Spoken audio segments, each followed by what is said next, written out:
Hey, what is up YouTube? Kolst here. We are continuing on with the second to last class, I believe, for the Murder at Castle Nathria card review. This is going to be Warlock, and we have Twitch chat here as well. But let's get right into it. So first card here is Suffocating Shadows. 3 mana shadow spell. When you play or discard this, destroy a random enemy minion. So basically Deadly Shot, but if you discard this somehow, you also get to Deadly Shot. It's like a much more powerful version of Fist of Jaraxxus, I guess, right? Was the old card, which is 4 mana, deal 4 damage to a random target. This is just a Deadly Shot. So it seems very, very good.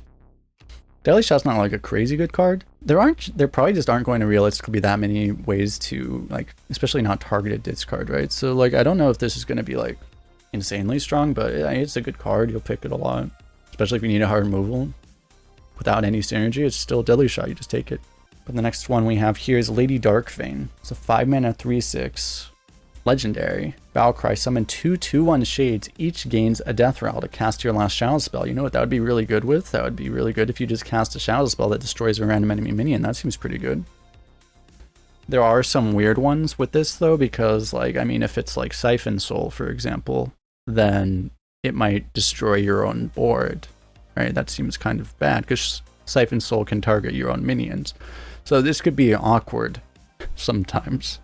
But obviously, hopefully you have the ability to actually set this up and use it with a shadow spell that's not counterproductive.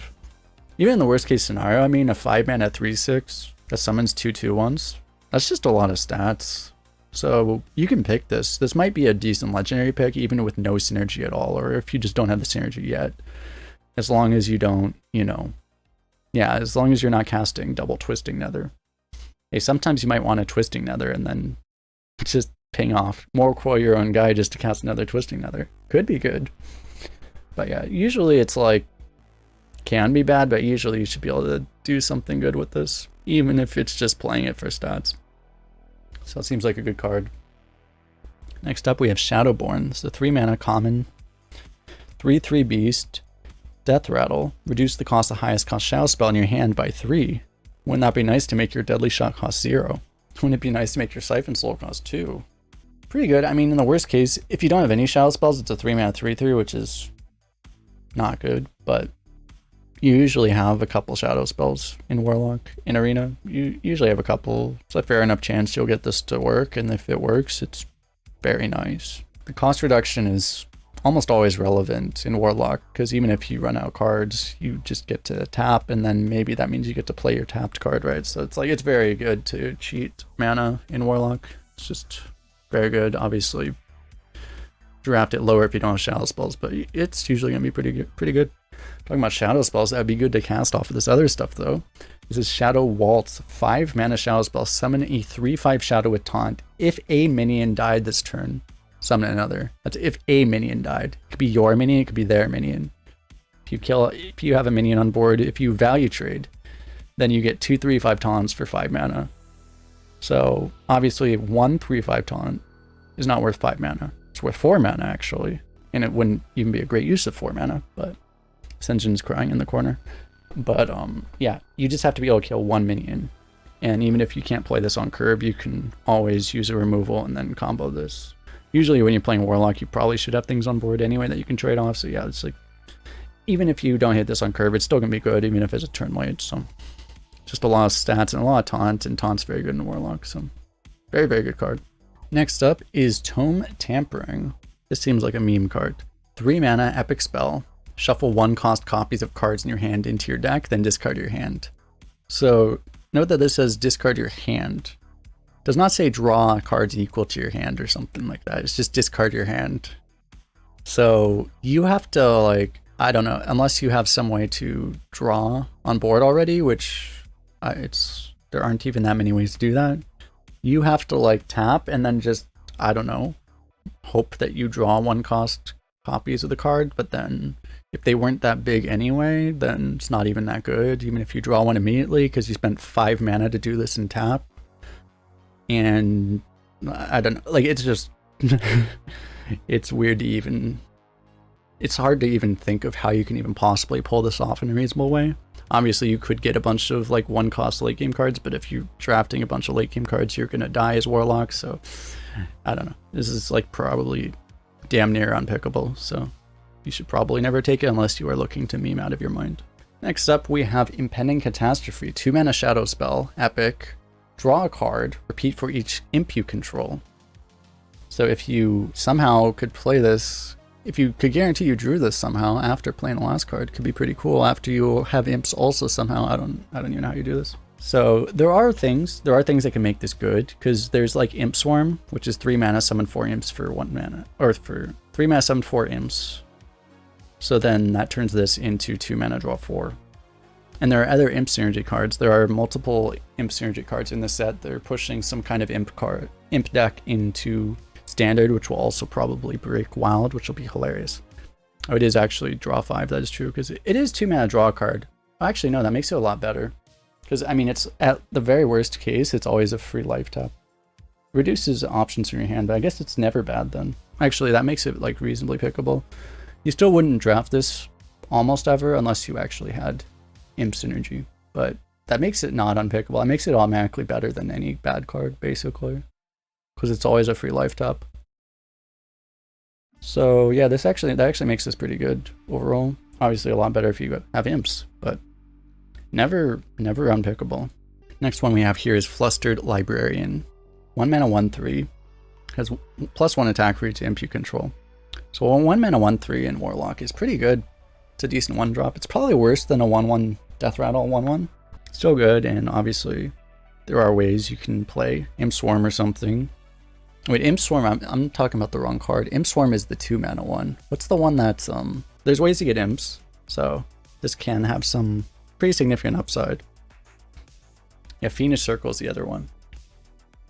But yeah, it's never gonna be bad. It's a good 1-drop. You probably don't want to value it much higher than a 1-drop, unless you really do have a whole bunch of imp synergy, but yeah, it's never gonna be bad. It's a good 1-drop.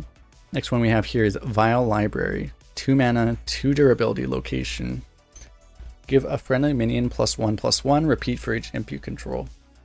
So it's like, again, it's like, as long as you have, even with no synergy, it's not terrible. 2 mana for 2 +1/+1 buffs. 1 immediately, 1 delayed. It's okay. It's not terrible.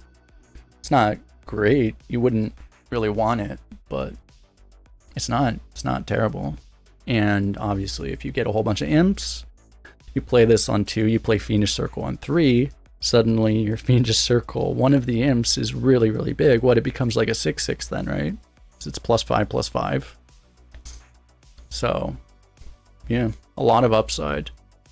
And really it's not unpickable even in its worst case, so probably pretty good, actually. Even in the average Warlock. It's one of those things where it's not a bad enough card. It's an okay enough card, I think, that you actually pick it hoping that you get this energy, even if you don't have it. Unless you're like really far into the deck and you know you don't have it. Some of those cards are common. Next up we have Mischievous Imp. It's a 4 mana 3/3 imp, which is also a demon. Battle Cry, summon a copy of this. Infuse 3, summon 2 copies instead. So 4 mana 3/3, summon a 3/3. Already good. Not crazy good, but honestly pretty good. I mean, it's a 4 mana 6/6 kind of, right? That's already good. And then if you infuse this, which, I mean, the way I play Warlock is I try to have 1-drop. If you go 1-drop, 2-drop, 3-drop, and then you get 3 3/3s for 4 mana on curve, it's very possible you can get that. Then this is just an insane amount of stats, and your opponent needs an AoE or they're going to die. Very, very good. It activates some of the other imp synergy as well. Even at its base form, it's like, I mean, a 4 mana double 3/3 is much better than a Yeti, right? It's like significantly better than a Yeti. Yeah, so this is like very, very, very good. It's never exactly going to be bad unless you're playing it into your opponent's Flame Strike turn while you already have a massive board. But you can use it as refill. It's always going to be like, you can imagine it also just using it like an Imp Swarm as refill, basically. Wait until the AoE comes and then you just refill this. Yeah, it's just very, very good card. Very good curve play, very good refill, very good card. Next up is Imp King Rafaam. 6 mana 6/6, Battle Cry, resurrect 4 friendly imps. Infuse 5, give your imps +2/+2. So I mean, it's one of those things. Obviously, a 6 mana 6/6 is not very good. but you're probably going to have some imps. So if this resurrects like literally anything, if you had imps, and you had this card in hand, you probably also played enough cards to infuse this. And if this even were to theoretically infuse just a 1/1, which I don't know how you would even manage to only have a single 1/1 imp, but I'm sure it's possible. Especially if they bring back the new Wisp thing. That's an imp, right? I think that's an imp. But even if you just were to summon a 1/1, this would be a 6/6 and a 3/3 for your 6 mana, which is alright. But yeah, you could potentially get a hell of a lot more. And a whole bunch of, if you just get like, you have this one card, right? If you were to get 3 of these, and then they need to have died, I guess. But if they didn't die, I guess you're winning anyway. But that's like a 6/6 and 3 5/5s. Because these would have infused this. Yeah, it's a lot of upside. Obviously, if you don't have imps, don't pick this. But if you have imps, it's going to be very, very good. Because even sometimes you'll just have to play it uninfused too, just because it's going to be so many stats. Even if you drew it after all this stuff died and you just top deck it. But yeah, it's just going to be a lot of stats assuming you have any synergy at all. That is it for Warlock. A lot of interesting cards in the Warlock set here.